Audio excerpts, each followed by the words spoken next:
Welcome to American Heritage School. My name is Chase Hale. I am the principal of our American Fork campus, and we are so grateful to have you here with us tonight for the Price of Freedom.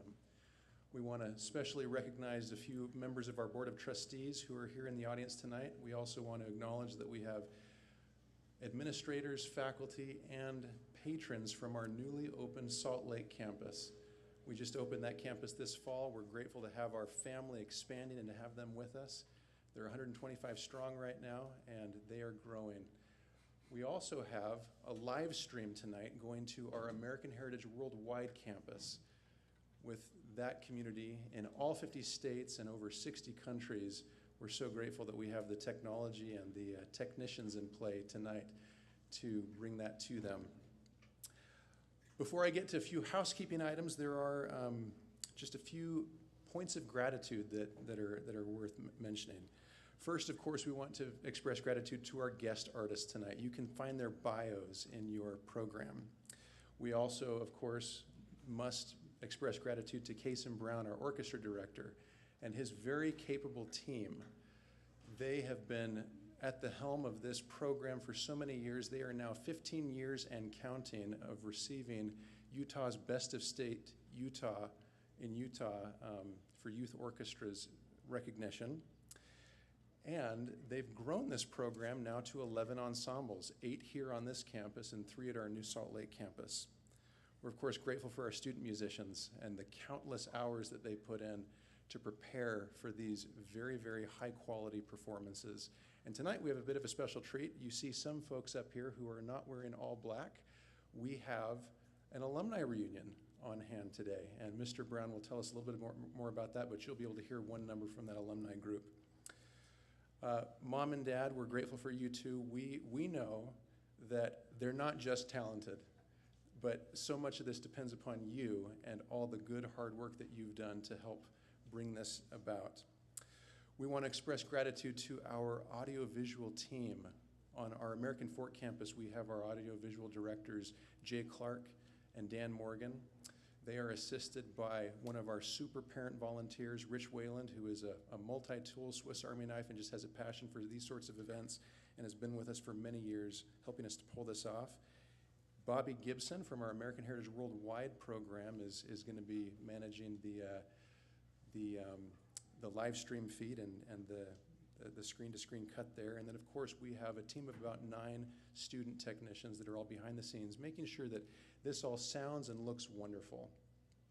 Finally, last group that we want to express gratitude to are our donors.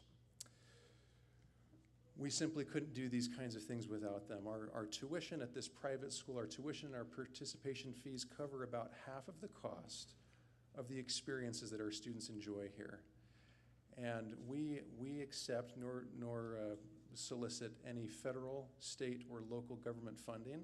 And for a school like us to do what we do, to infuse gospel principles into the classrooms, into the locker rooms, and as you will all experience tonight, into our concerts, we really do rely and are grateful for the assistance of donors. And we invite you to consider ways that you might be able to help us if you're so inclined after tonight's performance. Now to a couple of housekeeping items. I want you to note a few emergency exits. There's one in each corner of this room. This one to my right, your left, is the only of the 4 that leads back into the building. We invite you to go through there if you need to use restrooms further down the hall. We invite you to, at this time, go ahead and silence any cell phones or other electronic devices. And we invite you to look at the final page of your programs, the back cover, where you'll see a little advertisement for our next performance with this group, the Christmas concert, where we will be bringing in Laura Osnes as our guest soloist. Now, before I turn the time over to our orchestra director, Lyceum Brown, I wanted to just offer up one last little bit of commentary and one challenge for you as an audience tonight. I'll use a little bit of a math metaphor for a minute here. When we teach math here at this school, we teach our students to recognize constants and variables. I'm going to give you a constant and a variable right now. You will be inspired tonight. You will laugh. You will cry. You will feel a deep patriotic fervor, and you will be buoyed up by this really enlivening sense of gratitude for those who did pay the price of freedom for you. Now the variable. That's the constant. Now the variable. What will you do with that? And here's my challenge. I invite you this weekend, Sunday night dinner, to parlay your experience here into the conversation you have there and to share with those who aren't here tonight a little bit about what you experienced here. I hope you have a wonderful time. Thank you again. Case and Brown.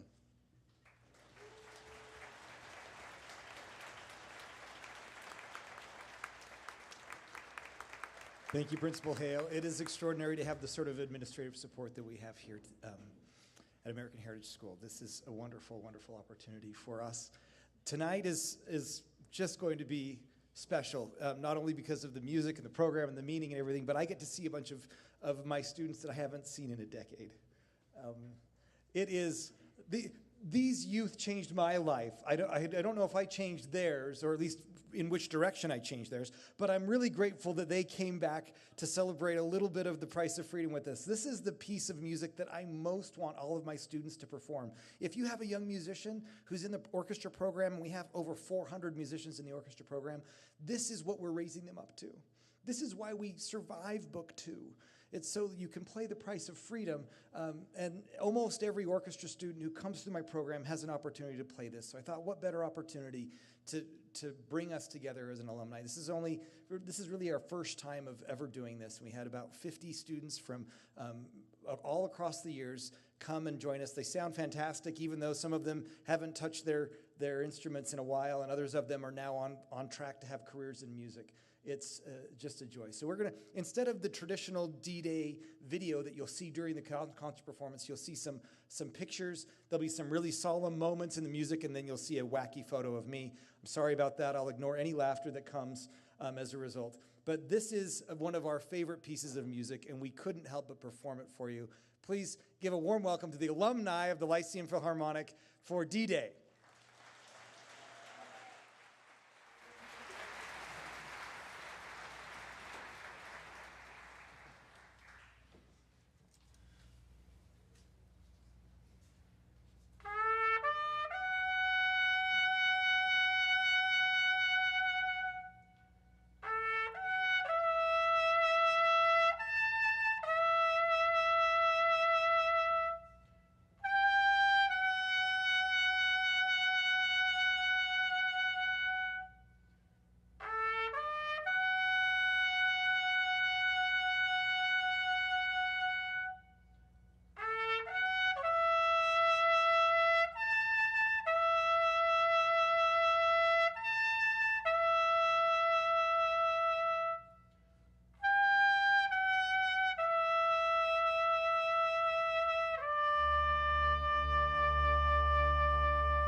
Thank you for indulging us. That's a lot of fun. See if I can get out of their way a little bit. The Lyceum Youth Orchestras exists to inspire, instruct, and impact not only audiences, but the young people who trust us with a small portion of their education. It's the greatest blessing of my professional life to be able to interact with these youth and to help them to love music more. I want them to love more. That's maybe what we need more of than anything else in this world is love.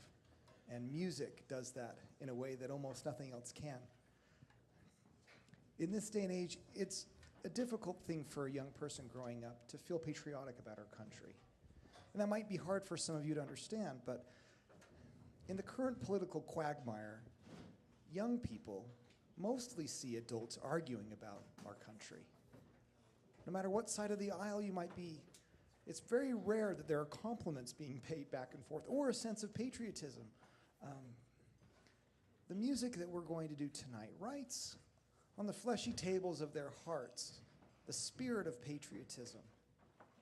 We can all agree, no matter what your political leanings might be, that the Nazis were bad and that the price of freedom was paid by heroes. It's hard to find a lot of World War II veterans. Do we have any with us this evening? If you were 18 years old when the Japanese attacked Pearl Harbor, you'd be 98 today.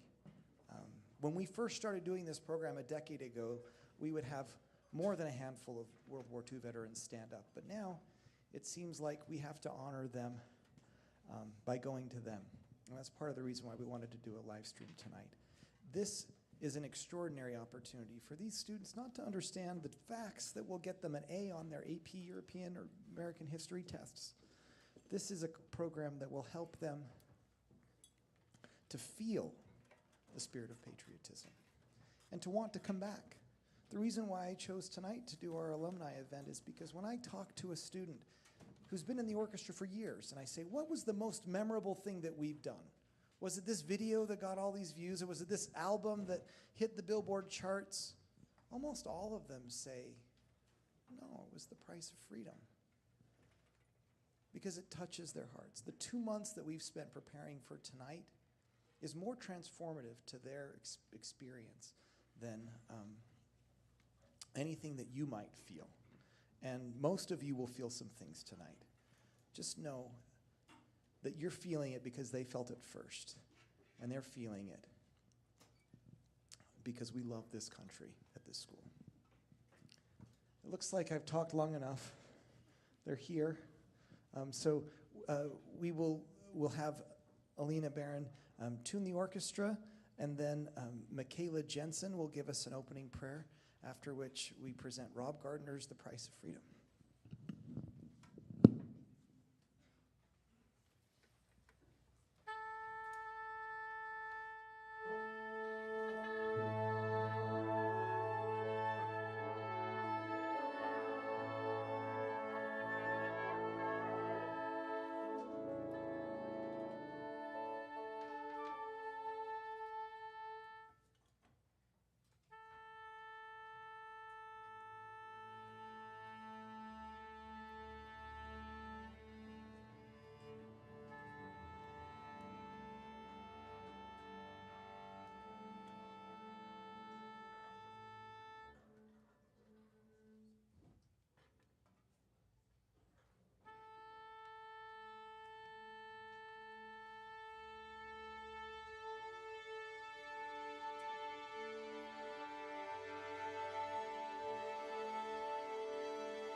Dear Father in heaven, we are very grateful for this night ahead, and we pray that it will touch the hearts of this audience and of the orchestra also, and that we will all leave tonight with a greater appreciation for our veterans of World War II, and we are very, very grateful for them. Please help the orchestra that we will play from our hearts and with an eye single to your glory. And please help tonight to have your spirit here. And we are so grateful for what you do, and we say these things in the name of Jesus Christ. Amen.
December 7th, 1941, a date which will live in infamy. The United States of America was suddenly and deliberately attacked by naval and air forces of the Empire of Japan.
The attack yesterday on the Hawaiian Islands has caused severe damage to American naval and military forces. I regret to tell you that very many American lives have been lost. There is no blinking at the fact that our people, our territory, and our interests are in grave danger. With confidence in our armed forces, with the unbounding determination of our people, we will gain the inevitable triumph, so help us God.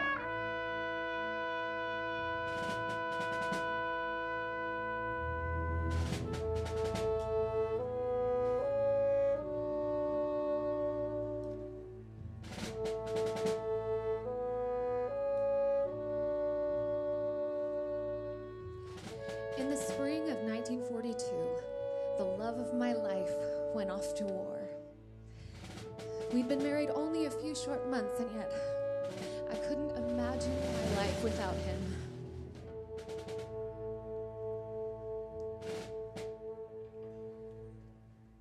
You must not cry, you must not worry, just close your eyes, and I'll be here, then soon I'll be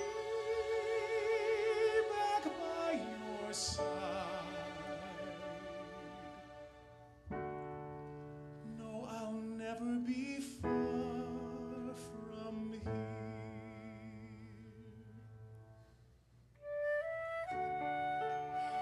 As he said goodbye, I remember thinking that my heart might burst. Oh, how I loved him. And then he stepped onto a train. My husband, a soldier, off to fight a war in a land neither of us had ever seen. A war we did not start, but were called upon to finish. I was alone. I was afraid. And I was pregnant.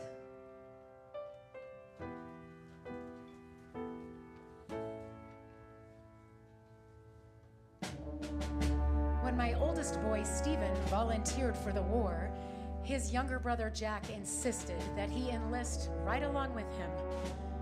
How could I allow them both to go off to war? They were all that I had.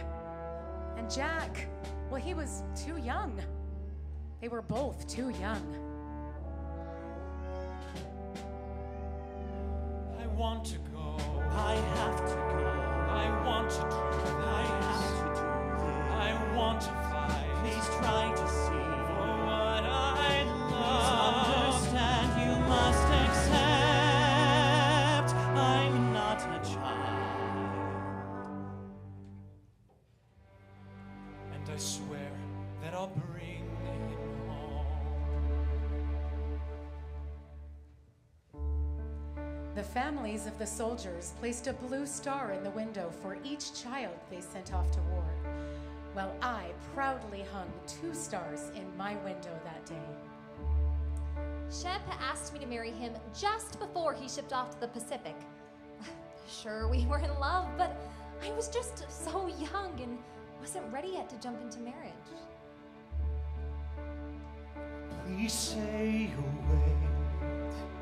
Please say you'll be here when I return. You'll be my bride, and this will all be just a dream. And I'll spend my life at your side. Wait for him? That I could do. After all, if we were meant to be, then everything would work out, and we'd be together after all of this was over. When brave men were summoned their country to save, he rose up with courage to stand with the brave, and far from his home he will take up his post, serving his country for the ones he loves most. Every mother and daughter, every sister and bride, with our thoughts on our soldiers, their safety, their lives, we look toward the heavens and fall on our knees, praying their safety can be bought with our pleas. No one knows what it will cost, but we know there's much to pay. No, we won't think on what we've lost. We won't gasp beyond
From platforms built to duplicate decks of troop transports, United States Marines rehearse invasion tactics they've already been called upon to use. Soldiers of land, sea, and air, theirs is the tradition, first to fight, a role they've played for 165 years. And now, these same young men, dashing through the forest, swinging on ropes over obstacles and across ravines, learning to fight like commandos, all the rough and tumble of primitive jungle warfare. Today, the words, "the Marines have landed," have a special significance. For somewhere in the South Pacific, Navy transports are nosing their way, armed to the teeth, anti-aircraft guns on the alert, decks loaded with those same United States Marines, ready now for real action.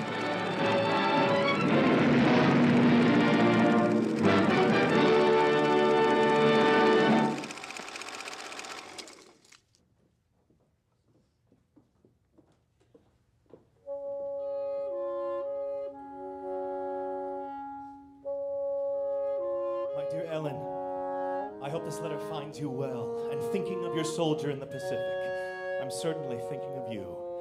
You and me, and our future together. I can already see it. One day, when this is all over, we'll be married, and we'll be reading these letters to our kids. I'm sure you're missing me too. Just keep yourself busy, and I'll be back in no time. Your loving soldier, Shep. I don't know what I'll do now that my baby's gone. Sit down and cry because my baby's gone. Oh, what'll I do?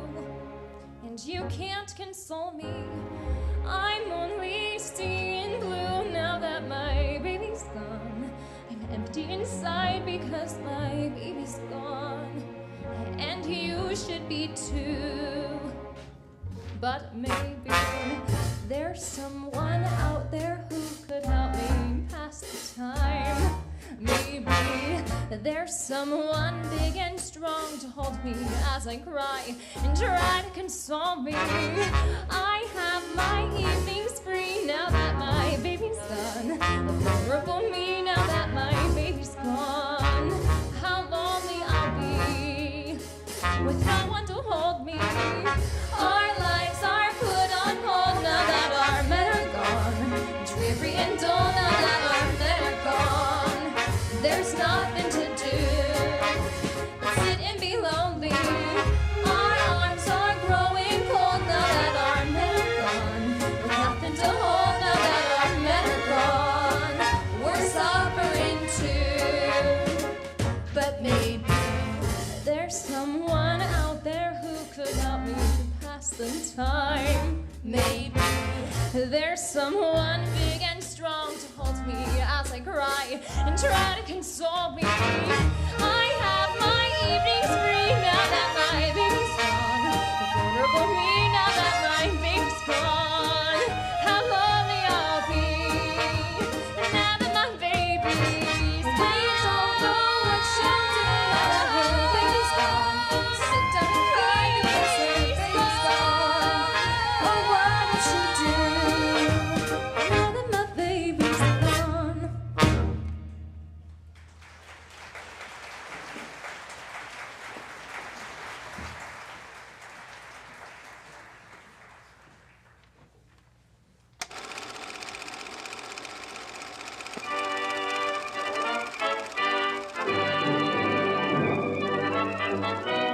More and more paratroops, the infantrymen who drop from the skies and fight on land. With Allied successes on all fronts, the training of paratroops continues with increasing intensity. These men are all volunteers, and the Army is now accepting men from every branch of the service who can pass the rigid mental and physical tests to become paratroopers.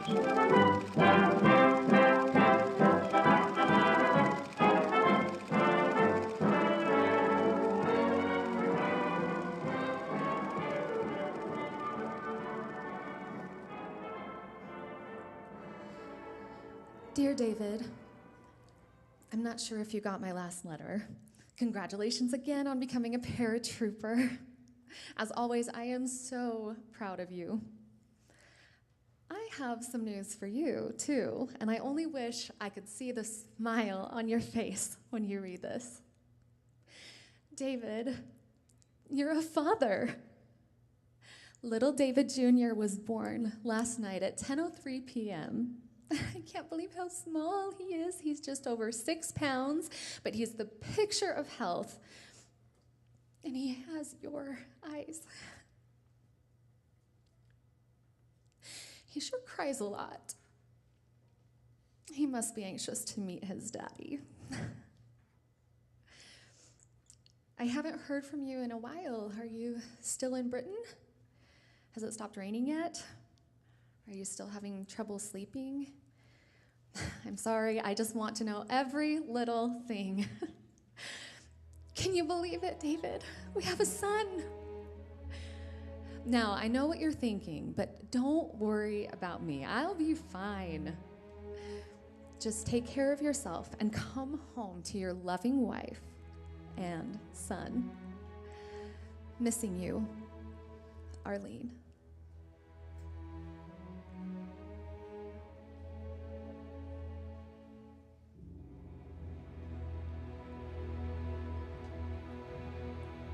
I should be there. I should be with her. We have a son, and they're alone. Oh, darling, pray that I'll be safe.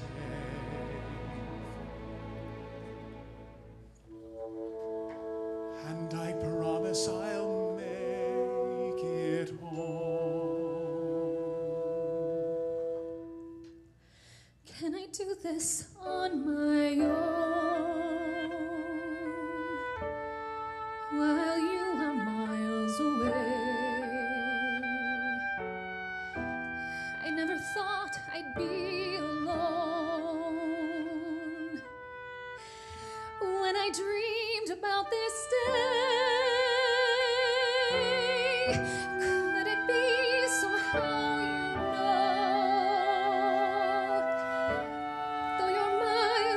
the sea? Must you be so far away when I need you here with me? Could I raise him on my own if by chance you don't return? Could I give him all he needs and teach him all he needs to learn?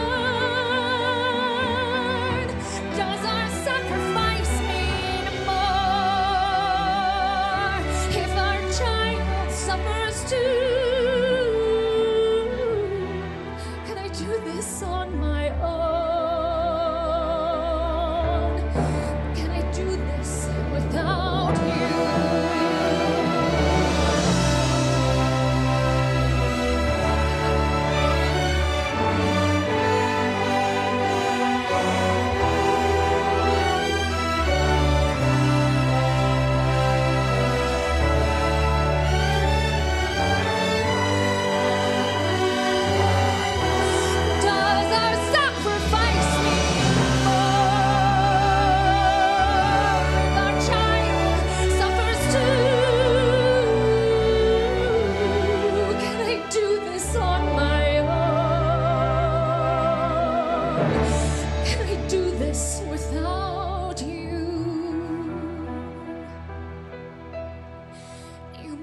Promise you'll come home.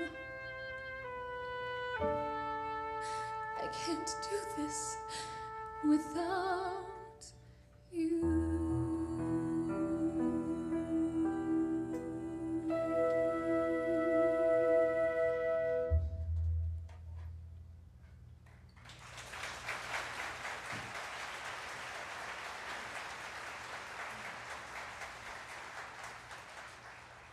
Dear Mother, well, your oldest son is officially a soldier. I can only tell you I'm headed somewhere in the Pacific. I'd hoped Jack and I could serve together, but they don't really allow that, so he went one way and I the other. I wish you could have seen him, Mother. He's one fine soldier. And I know it will be harder now that we're apart, but I'm not giving up on my promise. I'll bring him home.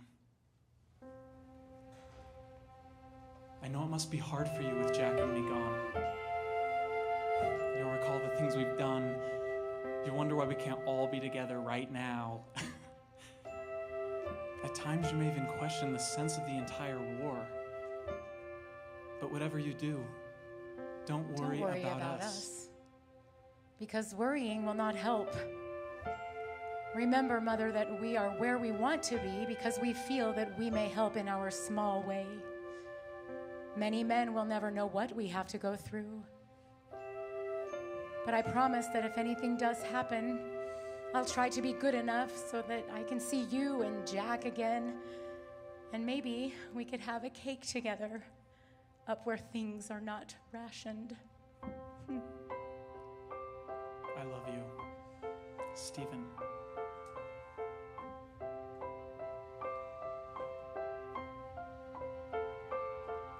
Bring them back, Lord, these brave sons of mine, gone to take their place among the ranks on battle lines. Give them safety, be their guiding light, when bullets rain and rockets burn through angry nights. Can you hear me tonight? Keep them safe from harm. Guard them all through the night. Keep them safe and warm. Walk beside them through the fields, then bring them back to my arms. Give them strength, Lord, ease their heavy load, calm their trembling fingers, even when the skies explode. Give them peace, Lord, sure as heaven shines. See them through the awful horrors on the battle lines. And if you hear me tonight, keep them safe from harm. Guard them all through the night. Keep them safe and warm. Walk beside them through the fields, then bring them back to my arms.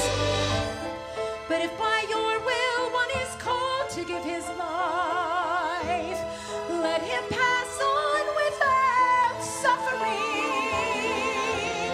If he must die, Lord, give him comfort and warmth. Take him out of the fields.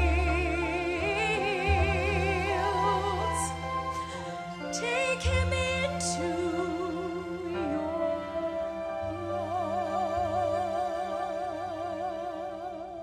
arms. Take him in, Lord. He is very tired.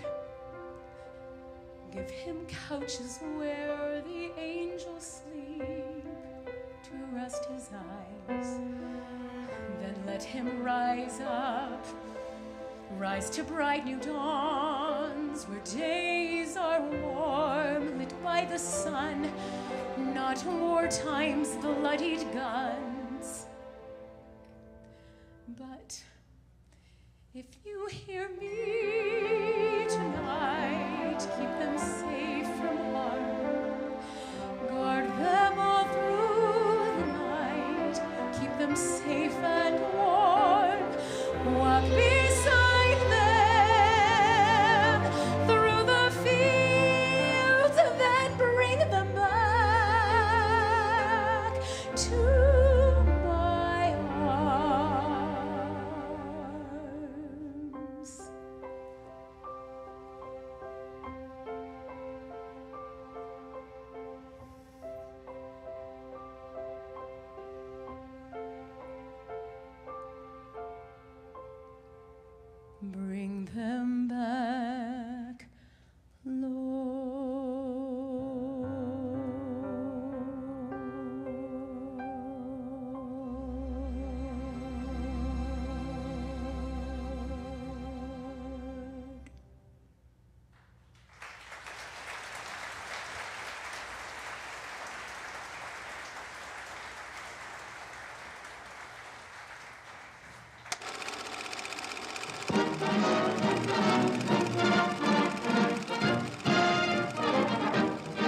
the U.S. Post Office inaugurates a fast new mail service for soldiers and sailors overseas. Letters written on special forms, 4 by 5 inches when folded, are stamped and posted like regular mail. Each letter, passed by the censor, is photographed on small rolls of 16-millimeter microfilm. A 100-foot roll of film can carry 1,500 individual letters. Quite a saving in cargo space when you realize that 150,000 letters that ordinarily fill 22 sacks will on microfilm take just 1 bag. On arrival, the letters are enlarged to readable size. Good news for servicemen overseas.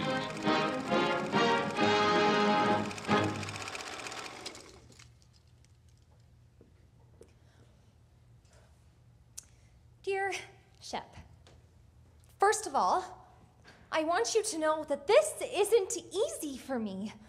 The thought of you reading this letter under the circumstances you are in is almost unbearable. But I feel you deserve the truth. Shep, I'm getting married! You see, after you left, I got real lonely and I met this great guy. And, well, I'll spare you the details, I guess, but that's it. We're getting married next month. I guess it just wasn't meant to be. But Shep, I want you to know that I haven't stopped loving you. You don't stop loving someone, you just love somebody else more. Take care of yourself. Ellen.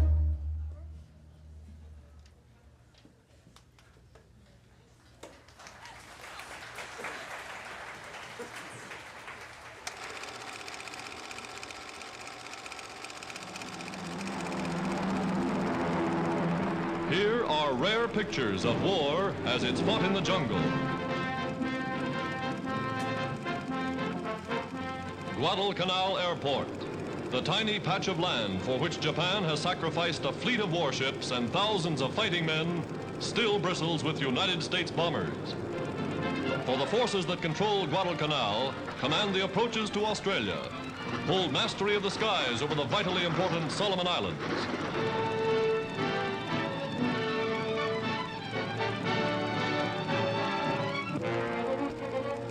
Marching single file, long columns of fighting men stream across the island in pursuit of the enemy.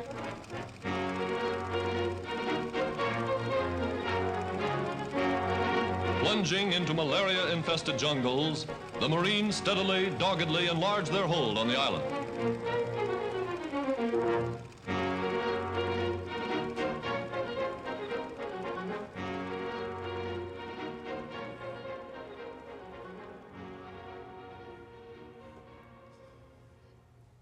Dearest Mother, I don't know how to write this.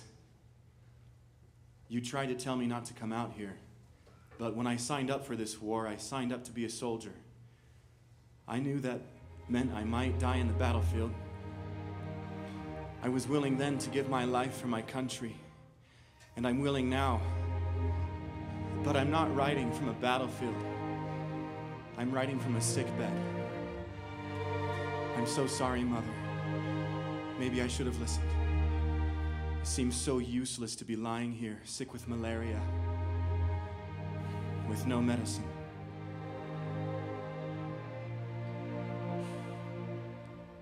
How do I find a way to tell you?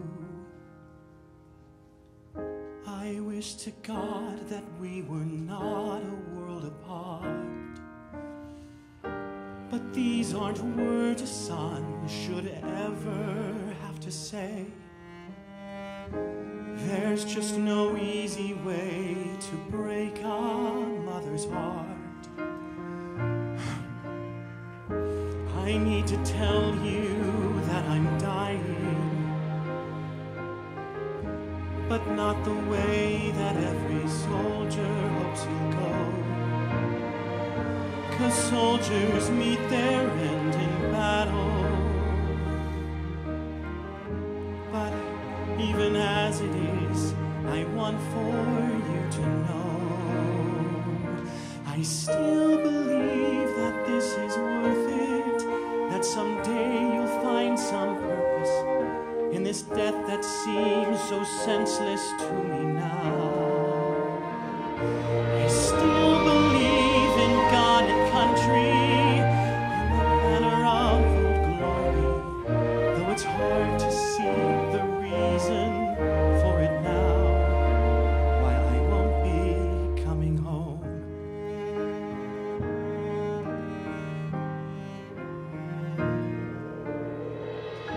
And when I sleep, I have this vision of you and Stephen standing over where I lie. I reach to hold you for a moment, then you're gone. Then I awaken, the cries and screams of others fear, and doubt creeps in and steals away my mind. I try to believe that this is worth it, that someday I'll find some purpose in this life that seems so useless to me now. I never hoped for fame and glory, but Mother, when you tell the story, please tell Stephen that I fought a hero's fight.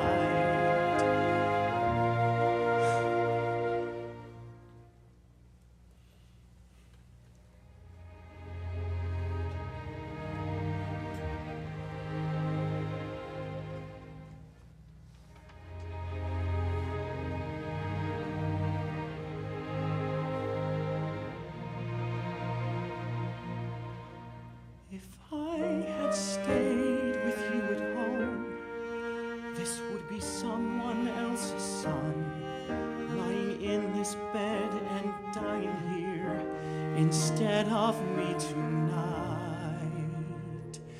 So maybe that's how this is worth it, and how sacrifice finds purpose when we give our life so someone else can live.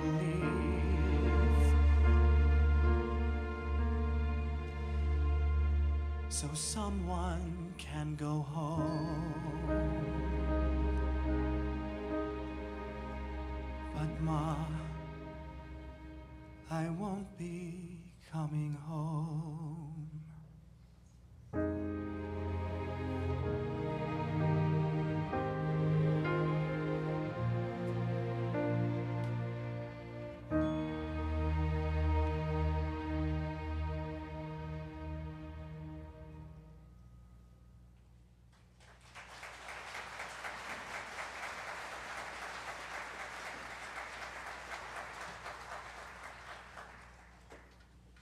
Dear David, every time a family sends off one of their boys to war, they put a blue star in the window for him. Mama has one in the window for you. Our path to school is lined with them, it seems. It makes us proud that our brothers are off fighting for our country. We know one of the boys has been killed when a gold star replaces the blue one. On our way home, yesterday, we saw Miss Miller putting a gold star in her window for Jack. None of us said a word. We were all silent the rest of the way home. I'm sure he went bravely. Take care of yourself and come home soon. Your sister, Jane.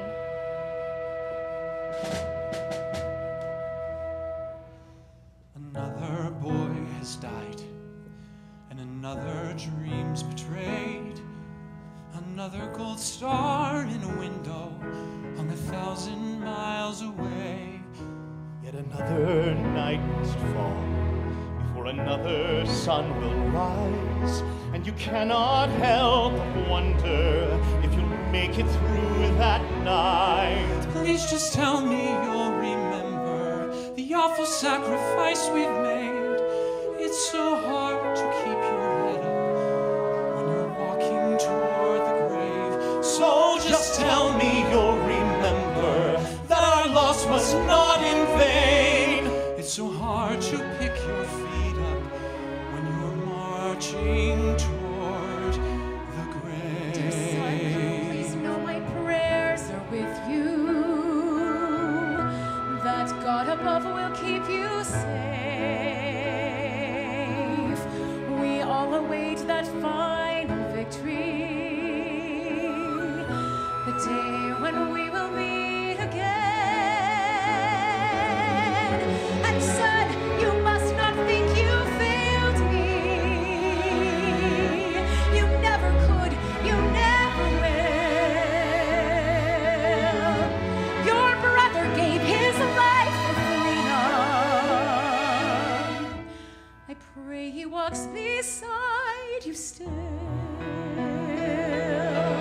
another battle's won, with 1,000 brothers lost, and you cannot help but wonder if the victory's worth the cost. When another sun will rise, then another day begins, and you cannot help but wonder if you'll see it rise again.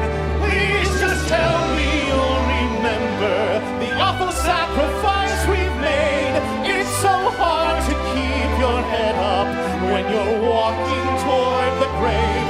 So just tell me you'll remember that our loss was not in vain. It's so hard to pick your feet up when you're marching toward the grave. My darling, fear has overcome me. Please promise me you're coming home. Sometimes I dream that you're beside me, but then I wake to find you're gone. Our son has never seen his father. I wish that I could see my child. Sometimes I fear he never I hope will. someday I know I hope he'll be just like his father. I hope he knows how much I love him. I pray, oh God, please hear me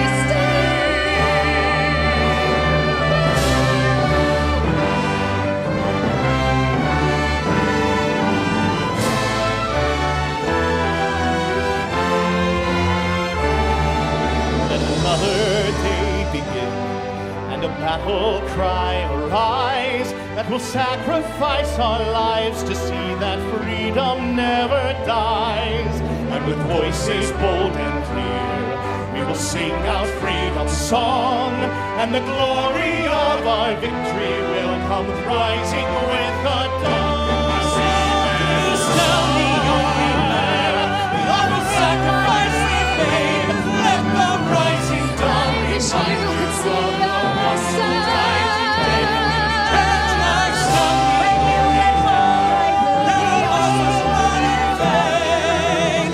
Glory of our victory go to those who'll die today.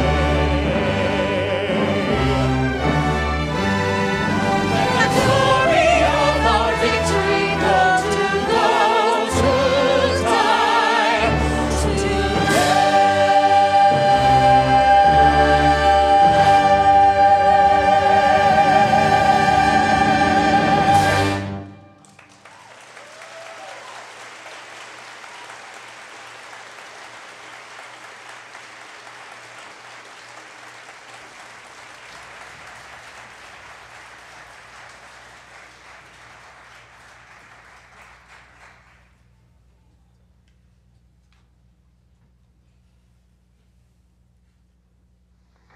This is Robert St. John in the NBC newsroom in New York. Ladies and gentlemen, we may be approaching a fateful hour. All night long, bulletins have been pouring in from Berlin claiming that D-Day is here, claiming that the invasion of Western Europe has begun. Let me read you several of the latest bulletins. One says that heavy fighting is taking place between the Germans and invasion forces on the Normandy Peninsula, about 31 miles southwest of Le Havre. This is Ray Bryan speaking from London. In the first hour of D-Day by British double summer time, the first spearhead of Allied forces for the liberation of Europe landed by parachute in northern France. I watched from the rear door of our plane as 17 American paratroopers jumped with their arms, ammunition, and equipment into German-occupied France.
My dearest Arlene, by some miracle of God, I'm alive to write this letter. What I've been through this week is hardly imaginable. I wouldn't even believe it myself if I hadn't seen it with my own eyes. I've seen so many things. D-Day. We jumped at 500 hours in the pitch of dark before the dawn had broken. And the Jerrys were waiting for us with everything they had. The sky was lit up with tracer bullets, and machine gun fire seemed to come from every direction. They got many of us before we even hit the ground. It was complete chaos. When we landed, a few of us that survived, we found each other and crawled through the grass for hours, with bullets whistling past our ears and cannon fire lighting up the sky. Oh, my darling, I love you more than life itself.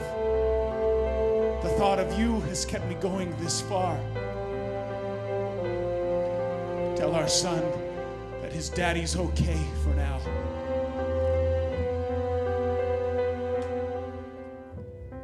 We've packed 1,000,000 parachutes. We rode them to the ground. We landed in the pitch of night, afraid to make a sound. We've bellied through the swamps and mud and snake-infested brush. For days we did not eat or drink, and whispered in a hush. There is one consolation. Gather round now as I tell.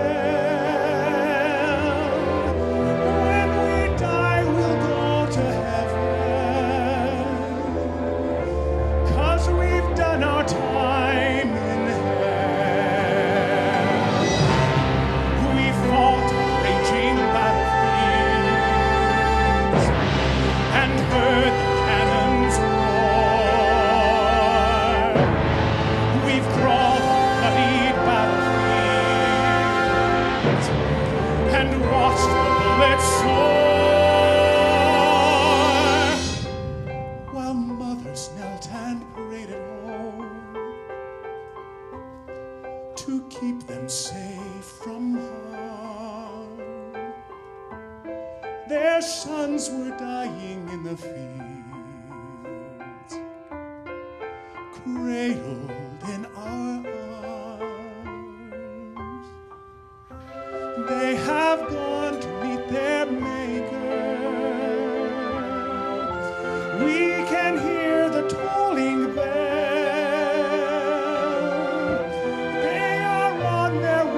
To heaven, while we all remain in hell.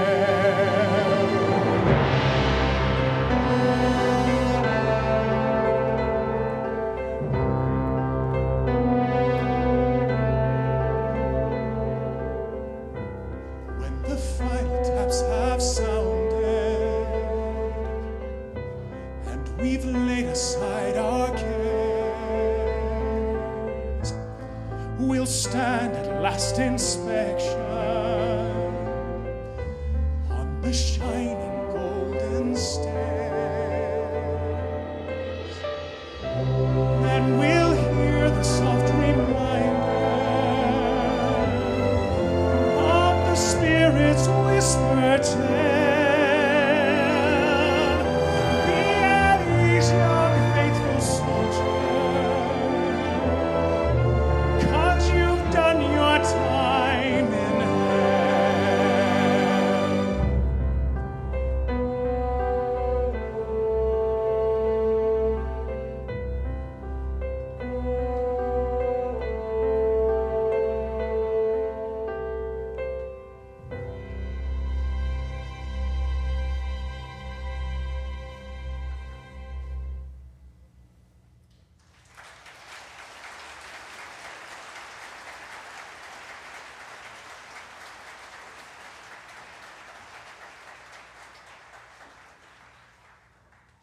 Tonight, our narrator is one of America's most distinguished radio reporters, Dave Driscoll.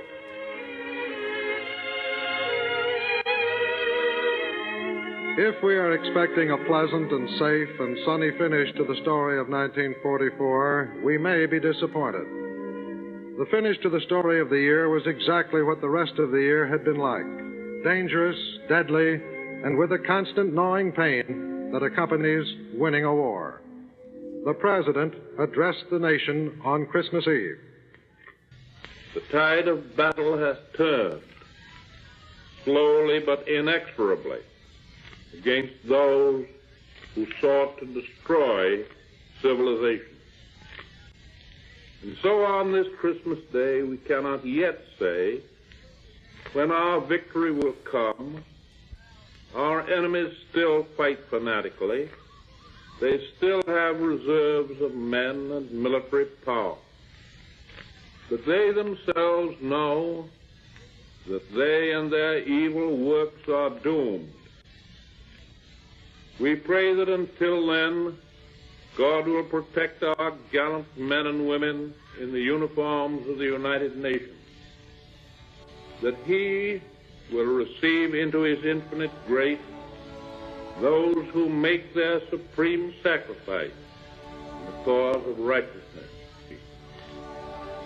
We pray that with victory will come a new day of peace on earth, in which all the nations of the earth will join together for all time.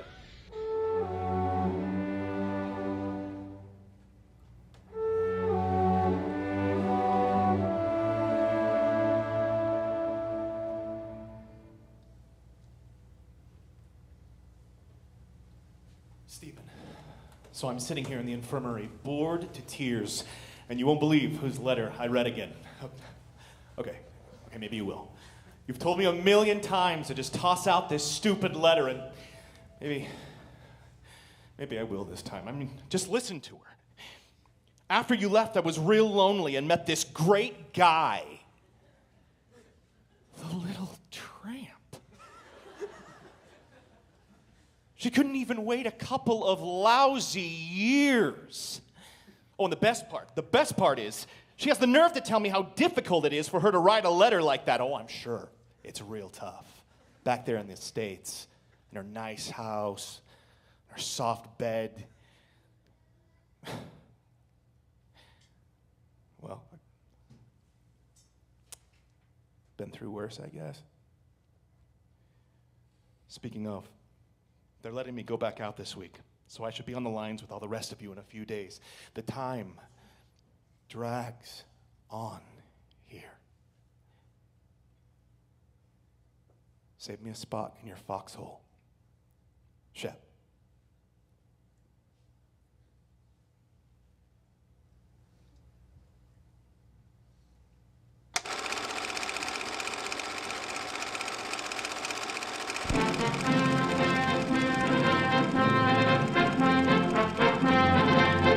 Iwo Jima, 8 square miles of volcanic ash, now the target of a United States Marine attack on the island's eastern beaches, near the tall volcano Mount Suribachi.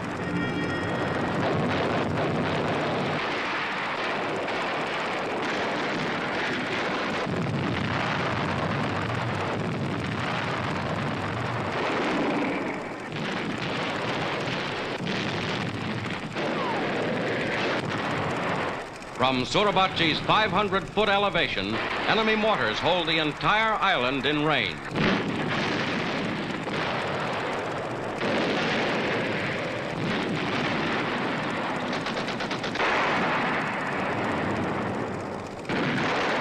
The Navy backs up land artillery, giving cover to the 40,000 Marines fighting on shore. Slowly, the Marines push forward up Mount Suribachi.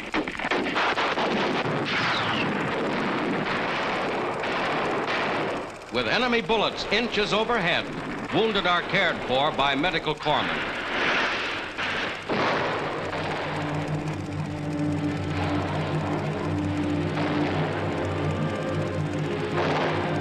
Iwo Jima has proven the toughest, bloodiest battle the Marines have ever fought.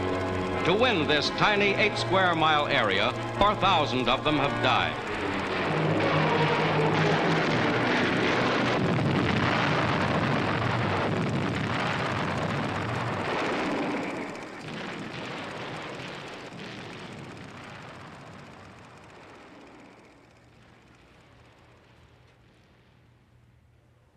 Dear Mother,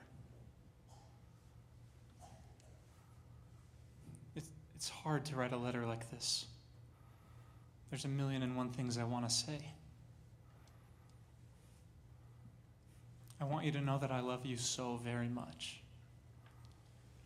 I'm recalling now all your prayers, your thoughtfulness, all the sacrifices you made for me when sacrifice was a real thing, not just a word to be used in speeches.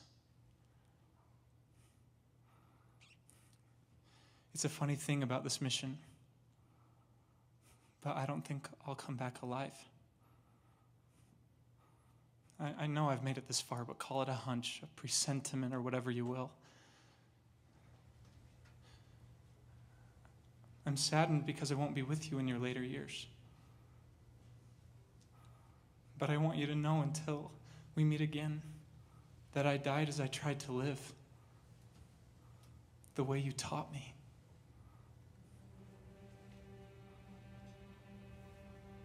I've never written like this before, even though I've been through the Valley of Shadows many times. But this night, Mother, I feel you close to me, and I long so to talk to you. I think of you and of home and of Jack. America has asked much of this generation, but I'm happy to give her all I have because she has given me so much. Good night, dear Mother. God love you. Your loving son, Stephen. Can you hear me tonight? Keep him safe from harm. Guard him all through the night. Keep him safe and warm. Walk beside him through the fields that bring him back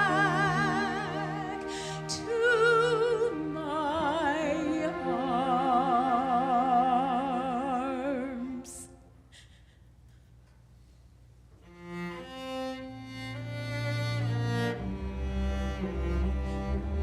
Mrs. Luray Miller, Route 7, Washington Estates. The Secretary of War desires me to express his deep regret that your son, Private Stephen R. Miller, was killed in action in defense of his country in Iwo Jima. No remains can be transported to the United States until after termination of hostilities.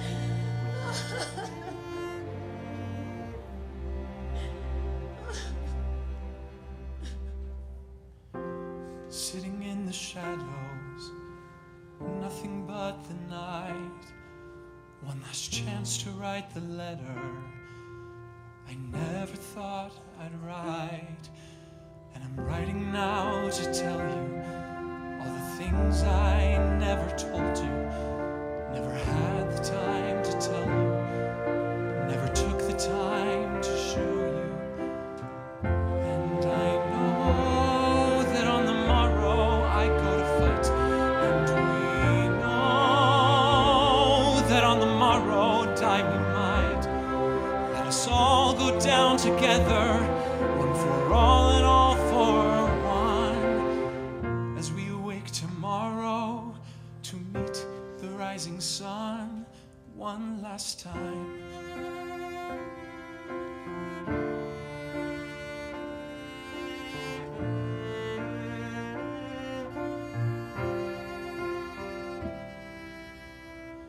You will receive this letter 2 weeks after I am gone.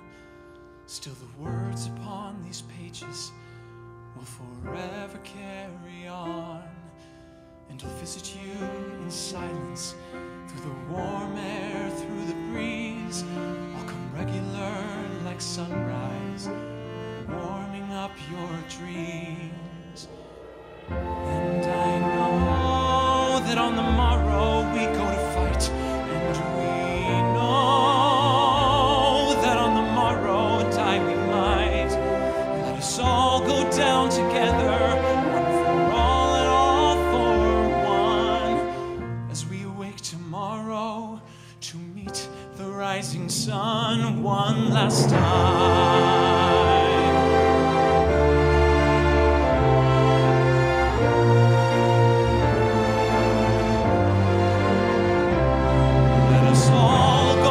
Together, for all and all for one, as we awake tomorrow to meet the rising sun one last time.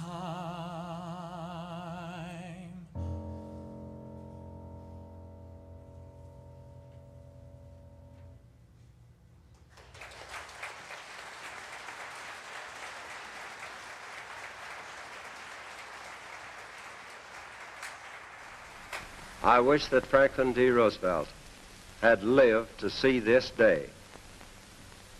General Eisenhower informs me that the forces of Germany have surrendered to the United Nations. The flags of freedom fly all over Europe. For this victory, we join in offering our thanks to the Providence which has guided and sustained us through the dark days of adversity and into light.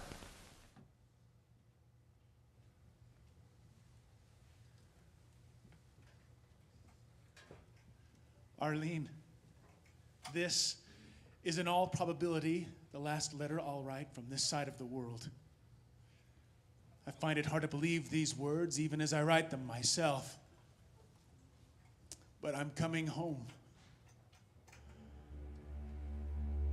Yesterday, we raised the American flag over a German prison camp. To see the joy on the faces of the men that were freed is far beyond my ability to describe. Freedom is a man's greatest possession, and without it, he finds he is only half alive.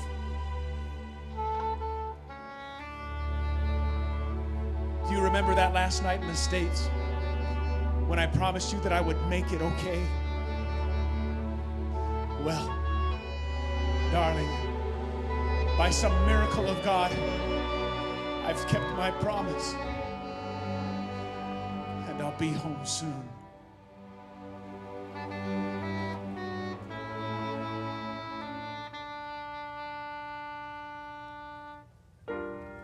I need to say before I see you, you may not recognize the man that you will find, 'cause the things I've seen have changed me. The memories live like ghosts inside my troubled mind. I have to tell you, I won't blame you if you can't love me just the way you did before. I've been through things you can't imagine. I'm not the simple man you married anymore. I want to believe that this was worth it, that the world will see the purpose in the price that feels so painful to us now. I still believe in God and country, in the banner of old glory, though it's hard for me to reconcile it now. Why so many won't come home? But somehow I'll be coming home.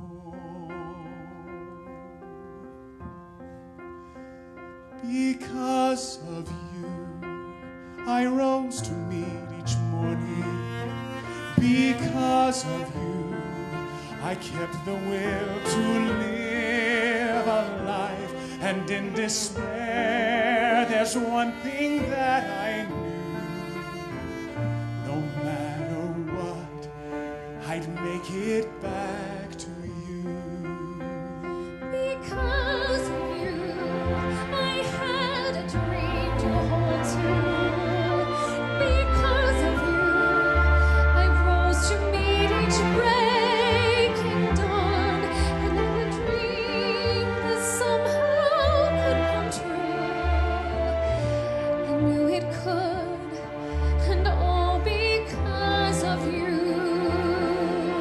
Because of you, I found no reason to go on, to keep on crawling through this hell, to carry on. You were the fire I kept burning deep inside. You never left me when all other hope had died. Because of you, I had a day to hope for. Because of you, I never feared when evening came, for I would dream we'd somehow make it through. And now it seems it somehow has come true. Because of you, I rose to meet each morning. Because of you, I rose to meet each breaking dawn.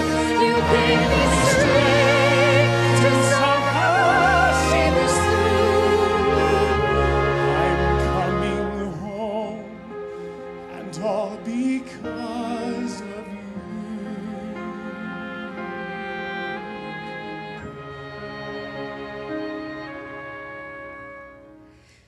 You gave me strength to somehow see this through.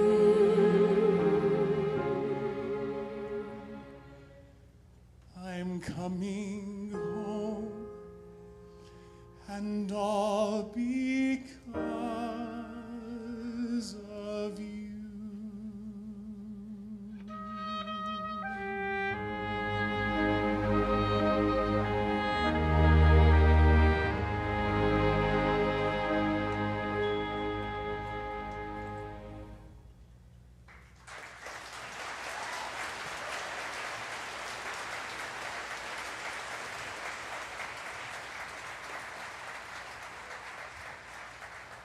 This is the Flash, Washington, INS. The war is over. We repeat, Washington, the war is over according to INS. There it is, right on the nose, that great news you've been waiting for. And if there isn't a tear in your eye, there is in everyone's here in this newsroom.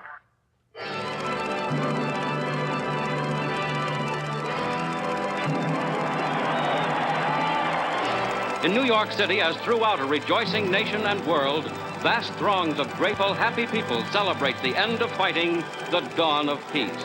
2 million New Yorkers jam Times Square. It's official. It's all over. It's total victory.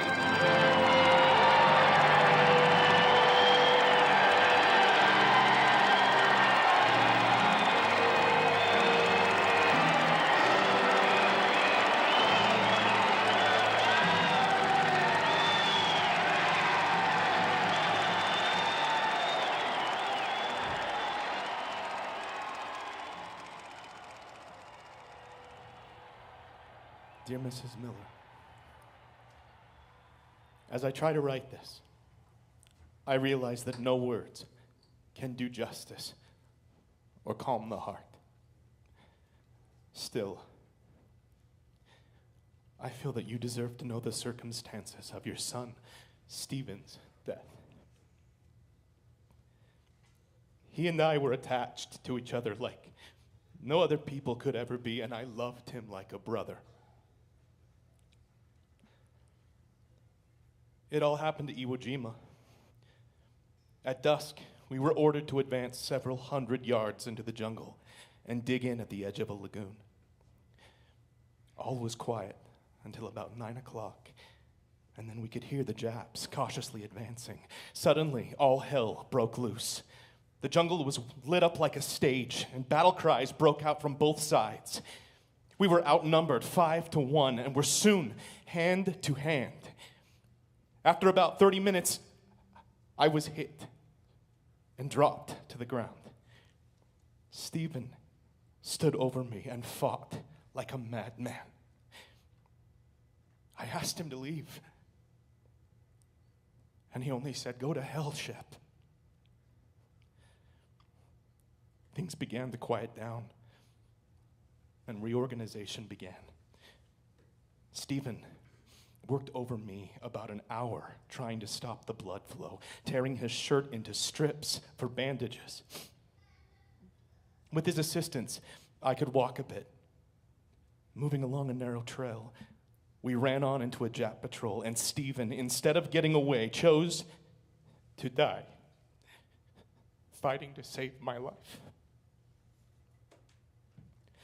He dropped me to the ground and stood with a knife in hand, and 3 Japs charged him with bayonets. He killed the first 2, but the third one stabbed him in the back with a bayonet.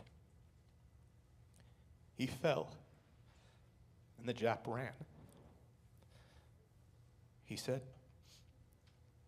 "Well, Shep, I guess this is where we came in." And he smiled. He then began to try to hum his favorite tune. "I'm getting tired, so I can sleep." And then he just went to sleep. I put my hand on his heart and started crawling towards the Jap lines. By some miracle, I reached the hill safely. I cannot explain the feeling to know that I am alive because Stephen is dead. To know that he stood over me and fought, died, saving my life when he could have run. The weight of his death is overwhelming, and I would give my life 1,000 times over to bring him back. We have traveled through the valley of the shadow, walked its pathway side by side. I've watched my friends and brothers fall before my eyes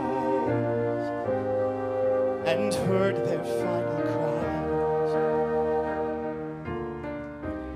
All the talk of flags and freedom and the glory and the pride, they go fading into black. When the fear swells up inside your swollen heart with the weight of heroes on your back,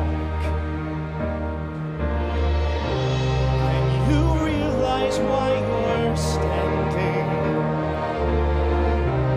in the battles rising tide. The only reason you're not running from it all is to fight to save your brother by your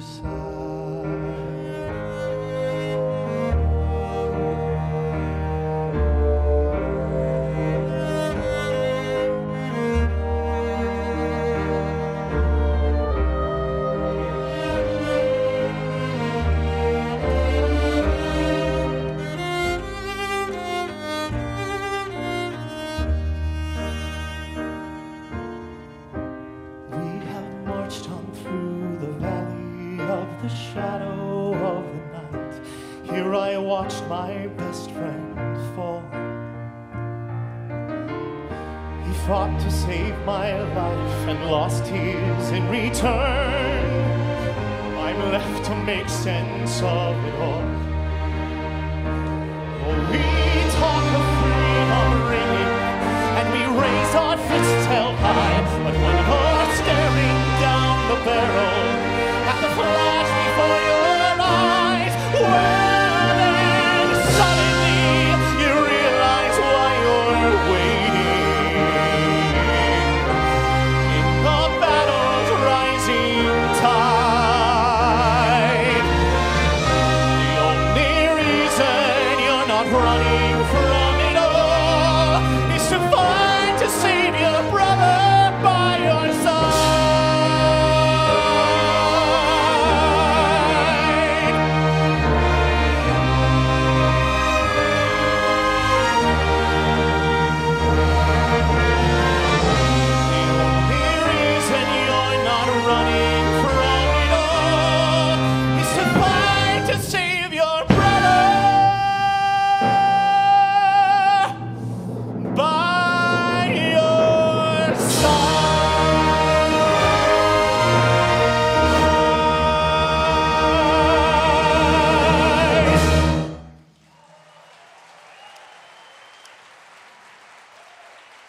At the conclusion of the war, the surviving soldiers returned home to a bittersweet reunion with their loved ones.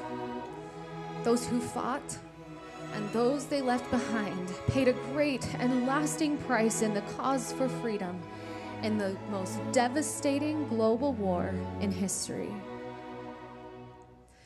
Over 400,000 Americans did not return home. Their young lives were laid down in defense of their country, their families, and their brothers. There's another son come home, and he's met with tears of joy, and you cannot help but wonder why that son is not your boy. But 1,000 suns will rise, and 1,000,000 tears will fall, and no matter how we try, we'll never make sense of it all. These were ordinary Americans asked to make an extraordinary sacrifice.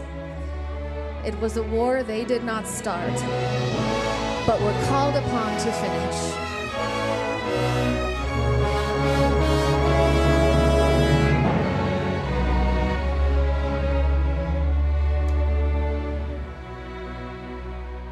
To some generations, much is given. Of other generations, much is expected. This generation of Americans has a rendezvous with destiny.